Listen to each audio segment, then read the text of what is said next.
ہمارے دیکھا ہے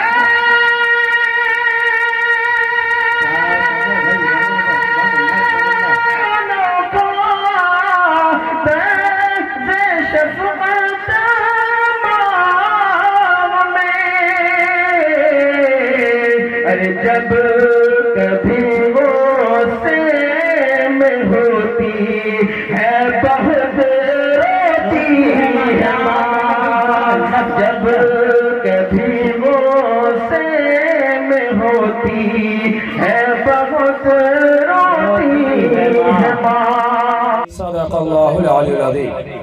گرامی قدر معزز علماء کرام، محترم بزرگوں، امت مسلمہ کے غیور نوجوانوں، عزیز بچوں، پردہ نشین میری ماں بہنوں اور شاندار نظامت فرما رہے حضرت مولانا عبدالجبار کلیمی صاحب، آپ تمام حضرات نے علماء کرام کے خطاب کو بھی سماعت فرمایا۔ شاعر اسلام جناب قیصر علی رانا صاحب کو بھی آپ نے سماعت فرمایا۔ چونکہ مجھے جنہت ایکسپریس پکڑنا ہے، 11 بجے مجھے یہاں سے چلا جانا ہے، اس لیے صرف 10 منٹ رہ گیا ہے۔ اس 10 منٹ کے اندر میں آپ تمام حضرات کو صرف 2 پیغام دینا چاہتا ہوں۔ پہلا پیغام تو ہم اور آپ جس ملک میں رہ رہے ہیں، یہ ملک ہندوستان گنگا جمنی تہذیب کا ملک ہے۔ یہ ملک ہندوستان جہاں ہندو، مسلم، سکھ، عیسائی تمام مذاہب کے لوگ آباد ہیں۔ اس ہندوستان کے بارے میں یہ کہا کرتا ہوں کہ دنیا کے دوسرے ممالک پھول ہیں تو ہندوستان پھولوں کا گلدستہ ہے۔ وہ اس لیے کہ یہاں مختلف مذاہب کے لوگ آباد ہیں، ہر ایک پریم کے ساتھ، محبت کے ساتھ اپنی زندگی گزار رہے ہیں۔ ڈاکٹر علامہ اقبال نے اسی لیے کیا ہی خوب کہا ہے، مذہب نہیں سکھاتا آپس میں بیر رکھنا، ہندی ہے ہم وطن ہے ہندوستان ہمارا۔ تو جب ہمارا جس ملک میں رہ رہے ہیں، اسلام کی تعلیم یہ ہے کہ مسلمان جہاں بھی رہے پریم کے ساتھ رہے، محبت کے ساتھ رہے، الفت کے ساتھ رہے۔ ہمیں صرف اپنے مسلمان بھائیوں کے ساتھ ہی اخلاق کے ساتھ پیش نہیں آنا ہے، بلکہ ہمارے برادر ہندو بھائی ہیں جو غیر مسلم بھائی ہیں، ان کے ساتھ بھی ہمیں اخلاق سے پیش آنا ہے۔ اللہ کے رسول صلی اللہ علیہ وسلم کا اخلاق کتنا بلند تھا، کتنا بلند تھا کہ اللہ کے رسول صلی اللہ علیہ وسلم ایمان والا تو ایمان والا، غیر ایمان والے کے ساتھ بھی اور دشمنان اسلام کے ساتھ بھی محبت سے پیش آیا کرتے تھے۔ آپ حضرات نے وہ روایت سنی ہوگی کہ آپ صلی اللہ علیہ وسلم جب نماز پڑھنے کے لیے مسجد میں تشریف لے جایا کرتے تھے تو ایک یہودیہ عورت آپ صلی اللہ علیہ وسلم کے جسم اطہر پہ کٹ کٹ ڈال دیا کرتی تھی۔ روزانہ کا اس کا یہی معمول تھا۔ ایک دن یہ ہوا کہ آپ صلی اللہ علیہ وسلم نماز سے فارغ ہو گئے، لیکن وہ بوڑھی نہیں آئی، تو آپ صلی اللہ علیہ وسلم کو فکر دامن گیر ہوئی کہ آخر وہ یہودیہ عورت کہاں ہے، آج کیا وجہ ہے کہ وہ نہیں آئی۔ آپ صلی اللہ علیہ وسلم نے لوگوں سے دریافت کیا، پتہ یہ چلا کہ وہ بیمار ہے۔ آپ صلی اللہ علیہ وسلم اس کے عیادت کے لیے تشریف لے جاتے ہیں۔ اے لوگوں، ذرا اندازہ لگائیے کہ آپ صلی اللہ علیہ وسلم کا اخلاق کتنا اونچا تھا۔ اس لیے آپ صلی اللہ علیہ وسلم کی اس روایت سے، اس حدیث سے ہم اور آپ کو یہ سبق ملتا ہے کہ اگر ہمارے پڑوس میں ہمارا رامو بھائی ہے، ٹھاکر بھائی ہے، اگر وہ بیمار پڑ جاتا ہے تو بحیثیت مسلمان ہماری یہ ذمہ داری بنتی ہے کہ ہم اس کے عیادت کے لیے تشریف لے جائیں، ہم اس کی تیمارداری کے لیے تشریف لے جائیں۔ اگر اس کے گھر کا چولہا نہیں جلتا ہے تو ہمارے ایمان کی ذمہ داری ہے، بحیثیت مسلمان ہر کلمہ گو کی ذمہ داری ہے کہ جس طریقے سے ہم اپنے گھر کے چولہا جلانے کی فکر کرتے ہیں، اپنے مسلمان بھائی کے چولہا جلانے کی فکر کرتے ہیں، ہماری یہ بھی ذمہ داری بنتی ہے کہ ہمارے پڑوس میں جو رامو بھائی ہے، ٹھاکر بھائی ہے، ہم اس کے گھر کے چولہا جلانے کی بھی فکر کریں۔ جب ہم ایسا اخلاق پیش کریں گے تو لوگ خود سمجھیں گے کہ اسلام وہ مذہب ہے جو پریم کا درس دیتا ہے، جو محبت کا درس دیتا ہے۔ آپ کو میں بتاؤں، ایک واقعہ سناؤں کہ ایک مسلمان کرانے کی دکان تھی، اسی کے ٹھیک سامنے ایک غیر مسلم بھائی کی بھی کرانے کی دکان تھی۔ ایک دن یہ ہوا کہ صبح سے شام تک مسلمان کی دکان چلتی رہی، اور غیر مسلم ٹھاکر جی کی دکان پہ ایک بھی گاہک نہ گیا۔ آخر شام کے وقت میں مسلمان دکاندار کے پاس ایک گاہک پہنچتا ہے، خریدار پہنچتا ہے، وہ کہتا ہے کہ مجھے فلاں سامان دیجیے۔ مسلمان بھائی کہتا ہے میں سامان تم کو نہیں دوں گا، تم میرے ٹھاکر جی بھائی کے پاس چلے جاؤ، ان سے جا کر وہ سامان لو۔ بالآخر مجبور ہو کر کے یہ اس ٹھاکر جی کے دکان کے پاس جاتا ہے، وہاں سے سامان خریدتا ہے۔ ٹھاکر جی کہتے ہیں اس بچے سے کہ بچے بتاؤ تم تو مسلمان بھائی کے پاس گئے تھے، کیا ان کے پاس وہ سامان نہیں تھا؟ کہا کہ ان کے پاس وہ سامان تھا لیکن انہوں نے دینے سے انکار کیا اور تمہارے پاس بھیج دیا۔ اس ٹھاکر جی نے سامان دیا۔ سامان دینے کے بعد اب اس کے دل میں یہ تمنا پیدا ہوئی، یہ آرزو پیدا ہوئی کہ ذرا ہم جا کر معلوم تو کریں کہ آخر بات کیا ہے، اس نے میرے پاس کیوں بھیجا۔ آج تو ہر انسان یہ سوچتا ہے کہ ہم ہی زیادہ ترقی کریں، ہماری ہی دکان چلتی رہے۔ یہ کیسا بے وقوف مسلمان ہے کہ اپنا سامان نہ فروخت کر کے ہمارے سامان فروخت کرنے کے اس گاہک کو بھیج دیا۔ جب وہاں گیا مسلمان بھائی کے پاس، اس سے اس کی وجہ پوچھی تو کہا بھائی وجہ یہ ہے کہ میں یہ دیکھ رہا تھا کہ صبح سے شام ہو گئی ہے، ایک بھی گاہک تمہاری دکان پہ نہیں گیا ہے۔ میں یہ بھی جانتا ہوں کہ تمہاری دکان میں جو سامان فروخت ہوتا ہے اسی کے منافع سے تمہارا گھر چلا کرتا تھا۔ میرے دل میں یہ بات پیدا ہوئی کہ یہ آخری گاہک ہے، یہ آخری خریدار ہے، اگر میں نے تمہارے دکان میں اس کو نہیں بھیجا تو تمہاری بیوی بھوکی رہ جائے گی، تمہارے بچے بھوکے رہ جائیں گے، اس لیے میں نے تمہارے پاس اس خریدار کو بھیجا۔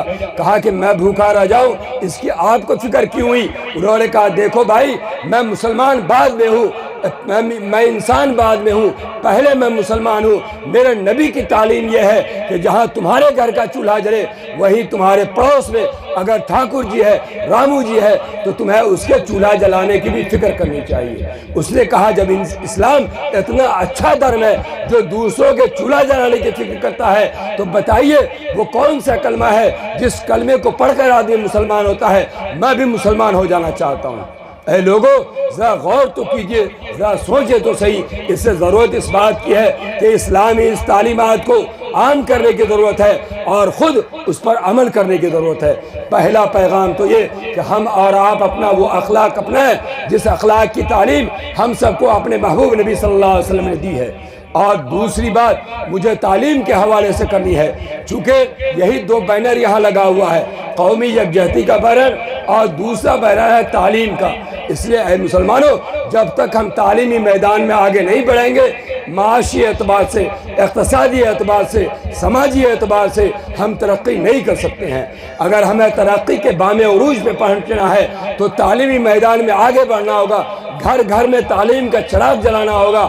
ہمارے آبادی کے ہر بچے کے ایک ہاتھ میں کتاب ہوگی اور دوسرے ہاتھ میں قلم ہوگا تو ہمارا سماج ترقی کرے گا، ورنہ خدا پاک کی قسم ہمارا سماج ترقی نہیں کر سکتا۔